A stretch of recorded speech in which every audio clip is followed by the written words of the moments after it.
no need of any VIP security unless it's construed as, I mean, I personally feel, many of them feel it's a kind of a status symbol. See, respect should come from people not by keeping 10 policemen behind you, but by your work. I mean, people should genuinely respect you by your work, not by having 10 policemen behind you. Because this will, because this policeman will be available for law and order, investigation of crime, protecting the citizens of Mumbai in a better manner. Why should they be asked to do this work?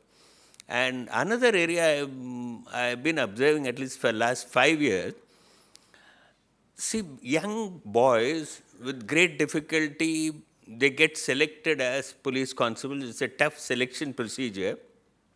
After getting selected as a police constable, they undergo almost 9 months of training. After that, they feel, no, now I'm going to wear a nice uniform and going to be a police constable, with young, bright looking youngsters. But what happens to many of them? They have to walk the dog of his master, who is a senior officer, or go and buy vegetable for the senior officer's wife, or take the child to the school and play with the son of the senior officer cricket in the compound. Nay, why should it not be stopped? I mean, we are not living in a colonial era. See, the British time, probably they could make use of all, because we were being ruled by them. They could make use of all our Indians because they're subjugated. They could have half a dozen people to do all kinds of things. Why should we have that? I mean, if you have one servant at home, fine. Why should a trained police constable who's so enthusiastically joins the force, but then finds his duty is allocated, he has to do all this kind of work? This has to also be stopped. I mean, I don't understand why this should continue. They call it orderly. Orderly, I mean, orderly does not mean they have to do this. How many orderly? Each officer has got 8 to 10 orderlies.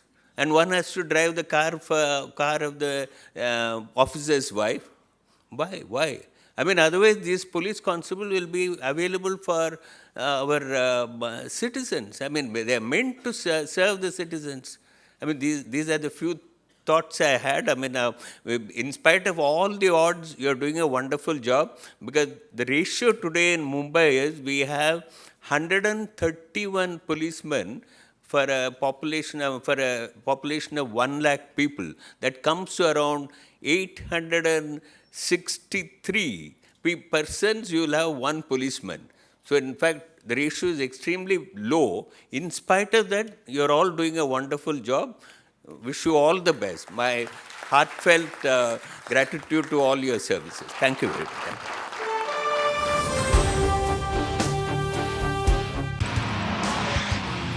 तो फिर कुछ सोचा है life में क्या करना है, किस stream में जाना है, कौन सी कंपनी ज्वाइन करनी है?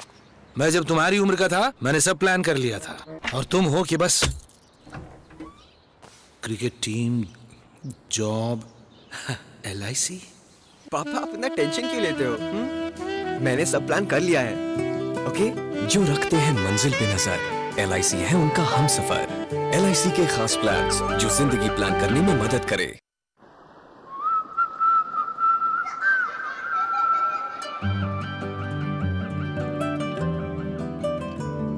न चिंता फिकर ना है डर, ये वादा है हमारा हर दम हर कदम। धूप छाँव में भी हम साथ हैं।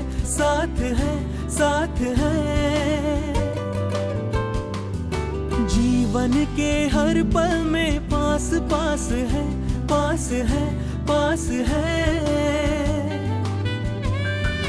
हर दिल की है हम धड़कन, है किरण है रोशन। ना चिंता ना फिकर ना है डर। LIC का हो साथ तो फिक्र की छोड़ो बात।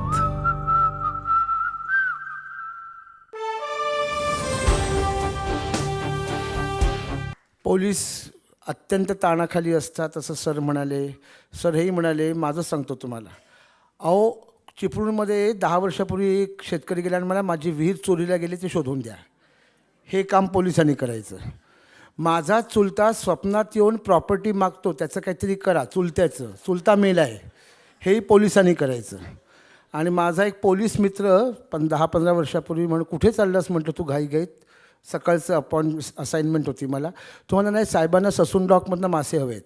म्हणजे असं जर असेल तर मग परिस्थिती भयानक आहे. म्हणजे त्यासंबंधी पोलिसांनीच काहीतरी कार्यवाही करावी. तर असं भरपूरच काम पोलिसांना असतं. आणि तरीही सर म्हणाले तसं पोलीस देव you are doing wonderful job and Mumbaikars are proud of you, हे सांगण्यासाठी आजचा हा कार्यक्रम CBD फाउंडेशनतर्फे आहे. या कार्यक्रमाला अनेकांचं सहकार्य लाभलेलं आहे. मी आता काही नावं घेत आहे. जे उपस्थित असेल त्यांनी कृपया रंगमंचावर यावं आणि आपले सन्माननीय पाहुणे सन्माननीय श्री सदानंद दातेजी यांच्याकडून तुळशी वृंदावनाचा स्वीकार करावा. मी नावं पुकारतो. Shri DS Mukadam, secretary corporate communications LIC of India. पर्याय नाही आयुर्विम्याला, खरं आहे ते. तो ह्यांच्याशिवाय कार्यक्रमच अशक्य असतो हल्लीच्या काळामध्ये. Shri DS Mukadam, secretary corporate communications, Shri Sadanand Date यांच्याकडून तुळशी वृंदावन स्वीकारतायत. श्री संजय गायकवाड, व्यवस्थापकीय संचालक valuable group. Shri Sunil Kukreja, managing director Kukreja construction. Shri Kishor Avarsekar यांचे मी आभार मानतो, chairman unity infra projects limited. Shri Vinay Rao, ज्येष्ठ अधिकारी north Canara GSB bank. Shri Vinay Rao यांनी येऊन तुळशी वृंदावनाचा स्वीकार करावा. श्री विनय राव हे तुळशी वृंदावन दातेसाहेबांच्याकडून घेत आहेत. मित्र, कार्यक्रमाचं अखेरचं भाषण. भेटलेली माणसे घनदाट होती, थेट पोचायास कोठे वाट होती, असं हे पोलीस दल आहे. आणि त्याच्यात अत्यंत शुद्ध अंतःकरणाने आणि सात्विक मनाने भीष्मराजजी म्हणाले की आनंदी वृत्ती ठेवा. तर आनंदी असण्याचा अर्थ थिल्लर असणं असं नाही. आनंदी असणं म्हणजे कसं, तर सदानंदी असणं. श्री सदानंद दाते. हा इतका चांगला स्तुत्य असा उपक्रम आयोजित करणारे श्रीयुत सावरे, श्रीयुत भिडे, श्रीयुत दोंदे, आपण सर्व नागरिक बंधू भगिनी आणि या कार्यक्रमासाठी उपस्थित असलेले पोलीस दलातील नवप्रविष्ट पोलीस सब इन्स्पेक्टर आणि कॉन्स्टेबल मित्रांनो, आणि एक पोलीस अधिकारी म्हणून इतक्या चांगल्या कार्यक्रमात आपण बोलवलं, पोलिसांचे प्रश्न मांडलेत, आमच्या व्यथा सांगितल्यात, आमच्या कामाबद्दल आत्मीयता दाखवलीत आणि आमच्या कामाला शुभेच्छा दिल्यात, याबद्दल सर्वप्रथम मी आपले अत्यंत मनापासून आभार मानतो. अशी कौतुकाची थाप पाठीवरती पडली तर काम करायला बळ येतं आणि आम्ही अधिक उत्साहाने काम करू शकतो. तुकाराम महाराजांनी म्हणले तसं रात्रंदिन आम्हा युद्धाचा प्रसंग. फिट राहण्यासाठी मला असं वाटतं प्रत्येक पोलीस अधिकारी आणि अंमलदाराला रात्रंदिवस जो काम आहे, त्यातून येणारा ताण आहे, समोर येणारे प्रसंग आहेत, त्या सगळ्यामध्ये फिट राहण्यासाठी काहीतरी विशेष करण्याची आवश्यकता आहे. It's a continuous process of remaining fit. पण ज्याला आपण फिटनेस असं म्हणतो, आपण शारीरिक तंदुरुस्ती असं म्हणूया, ते पोलीस डिपार्टमेंटमध्ये राखणं अवघड का आहे? बऱ्याच वक्त्यांनी त्याचा उल्लेख केला. एक तर आमच्या कामाचे तास जे आहेत, सर्वसाधारणपणे 24 तास नाही काम करत पोलीस, म्हणजे लेट मी ॲडमिट दिस, पण 12 तासाची ड्युटी कॉन्स्टेबल्सना आणि अधिकाऱ्यांना आणि वरिष्ठ अधिकाऱ्यांना सुद्धा ऑन अन ॲव्हरेज रोज 12 तास काम करावं लागतं. म्हणजे कामाचे तास जे आहेत पोलिसांचे, त्यामुळे पोलिसांच्या वरती जो ताण येतो तो एक फिटनेसमधला मला असं वाटतं सगळ्यात मोठा इश्यू आहे. आणि म्हणून पोलीस अधिकाऱ्यांसाठी एक आव्हान आहे, जे त्यांच्याबरोबर काम करणारे ज्युनियर ऑफिसर्स आहेत, त्यांना 12 तासामध्ये आपल्याला फिट राहण्यासाठी काही संधी उपलब्ध करून देता येईल का? आणि मला सांगायला आनंद वाटतो की मुंबई पोलीस दलामध्ये आम्ही 3-4 गोष्टी गेले सतत 5 वर्ष करतो आहे. गेले 5 वर्ष 10 दिवसांचा एक कोर्स आम्ही आमच्या अधिकारी अंमलदारांसाठी चालवतो आणि तो कोर्स त्यांना ड्युटी आवर्समध्ये आम्ही देतो. आत्तापर्यंत साधारण आमचे 15,000 अधिकारी आणि अंमलदारांनी योगा प्रशिक्षणाचा लाभ घेतला आहे.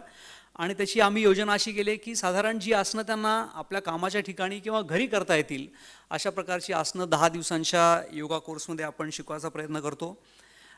बऱ्याच पोलीस स्टेशनमध्ये आम्ही जिम्नॅशियम्स तयार केलेले आहेत आणि सिनियर ऑफिसर्सनी इन्स्ट्रक्शन्स दिलेले आहेत. प्रत्येक वेळेला शक्य होत नाही, परंतु जो ड्युटी इंचार्ज आहेत किंवा जे ड्युटी पी आय आहेत ते कामाचे ॲडजस्टमेंट करू शकतात. जर 12 तासाच्या ड्युटीमध्ये जेव्हा हातात काम नाही, अशा वेळेला जर आमच्या अधिकारी अंमलदारांना जिममध्ये अर्धा तास पाऊण तास व्यायाम करता आला, कामाच्या ठिकाणी ती एक सोय केलेली आहे. आणि शेवटची गोष्ट जी joint C P law and order म्हणून गेल्या 1.5 वर्षात मी अंमलात आणण्याचा प्रयत्न केला, बऱ्याच ठिकाणी अंमलात आली आणि बरेच अधिकारी अंमलदार तसं करतात पोलीस स्टेशन्समधले, तो म्हणजे आमचं पेट्रोलिंगसुद्धा आम्ही जर एक वॉक आहे असं समजलं आणि चांगले शूज घालून जर आम्ही 1 तासभर वॉक केला, बऱ्याच पोलीस स्टेशनमध्ये अशा जागा आहेत तर पेट्रोलिंगही होतं आणि वॉक पण होतो. माझ्या पोलीस मित्रांना असं सांगणं आहे की आपल्याला कुणी असं ताटावरती वेळ वाढून देणार नाही आहे. आपल्या कामाच्या ओघामध्ये आपल्याला जर आपला फिटनेससाठीचा व्यायामाचा वेळ जोडता आला तर मला असं वाटतं हा जो वेळेची समस्या आहे आपल्यावरती, ती समस्या आपल्याला दूर करता येईल. दुसरी एक समस्या आमच्या कामाच्या शेड्यूलमध्ये आहे, ती म्हणजे आमच्या कामाच्या अनिश्चित वेळा आणि त्यामुळे आमच्या जेवणाच्या किंवा आमच्या आहाराच्या अनिश्चित वेळा. 3-4च प्रसंग आढळतात की खरोखर कुठेतरी लाठीचार्ज चालू होता आणि ते करत असताना म्हणजे डबा होता गाडीमध्ये पण तो खाणं एवढीसुद्धा फुरसत नव्हती. बऱ्याच वेळा असं होतं की मी सकाळी 8:30 वाजता पहिली मीटिंग असेल तर 8 वाजता किंवा 8:15 वाजता घरातनं बाहेर पडतो आणि ब्रेकफास्टचा डबा गाडीत बसल्या बसल्या खातो. किंवा बायकोला सांगितलेलं असं आज एअरपोर्टवरती मीटिंग आहे, मग मंत्रालयामध्ये मीटिंग आहे, मग अमुक ठिकाणी जायचं आहे तर भाजीपोळीचा रोल करून दे. मला असं वाटतं आपण जर आपलं शेड्यूल नीट ऑर्गनाईज केलं तर आपण अनिश्चितता जी आहे आपल्या कामाच्या वेळेमधली त्याच्याशी आपण डील करू शकतो. हे काम पुन्हा एकदा माझ्यासाठी दुसरं कोणी करणार नाही आहे, आपण हे ऑर्गनाईज केलं तर मला असं वाटतं कठीण आहे पण जमू शकतं. ज्या गोष्टी आमच्या हातामध्ये नाहीत त्या गोष्टींच्याबद्दल, वर्क प्रेशर्सबद्दल मी बोलणार आहे. आणि आपण सिनेमा बघितलं लोक सिंघमसारखा सिनेमा बघून टाळ्या वाजवतात, लोकांना टफ पोलीस ऑफिसर हवे असतात, लोकांना संवेदनशील पोलीस ऑफिसर हवे असतात आणि समाजाच्या ज्या अपेक्षा आहेत त्या मला असं वाटतंय कन्सिस्टंट किंवा हार्मोनियस अशा नाही आहेत. समाजाला त्या त्या परिस्थितीप्रमाणे तसा वागणारा पोलीस अधिकारी हवा असतो आणि त्यातून कधीकधी विसंवाद होऊ शकतो. थोडंसं पोलीस अधिकाऱ्याकडून अपेक्षेपेक्षा वेगळं वर्तन होतं तेव्हा समाज, मीडिया, कोर्ट्स, जनप्रतिनिधी, विधानसभा याच्यामध्ये पोलिसांना काही सहानुभूतीची भूमिका मिळते असं मला नाही वाटत समाजामध्ये परिस्थिती आहे. आपण लोकशाही स्वीकारली पण लोकशाहीतले पोलीस आपल्याला दिसत नाहीत, कारण आपण लोकशाही आणि कायद्याचं राज्य स्वीकारलं पण नागरिकांनी कायद्याचं राज्य ही संकल्पना अजून स्वतःच्या मनात स्वीकारली नाही. आणि म्हणून त्यांना कुठेतरी असं वाटतं की कायद्याची अंमलबजावणी करणारा एक कठोर माणूस पाहिजे, कारण कायद्याची अंमलबजावणी करण्याची जबाबदारी आमच्यावरती नाही. हा विसंवाद मला असं वाटतं आमच्या कामातला सगळ्यात मोठा स्ट्रेस फॅक्टर जर कुठला असेल तर तो हा विसंवाद आहे. आम्हाला नागरिकांकडनं जे सहकार्य अपेक्षित आहे ते सहकार्य मिळत नाही.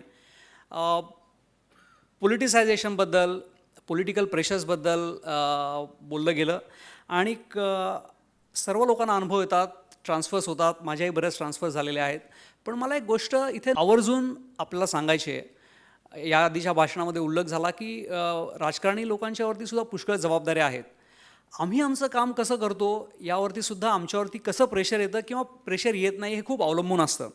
कुणीतरी पैसे दिले, कोणाची तरी जात आहे, कोणाचा तरी धर्म आहे म्हणून जर मी पोलीस रिक्रुटमेंट केली तर तो माणूस समाजाची किंवा कायद्याची नोकरी कशी करेल?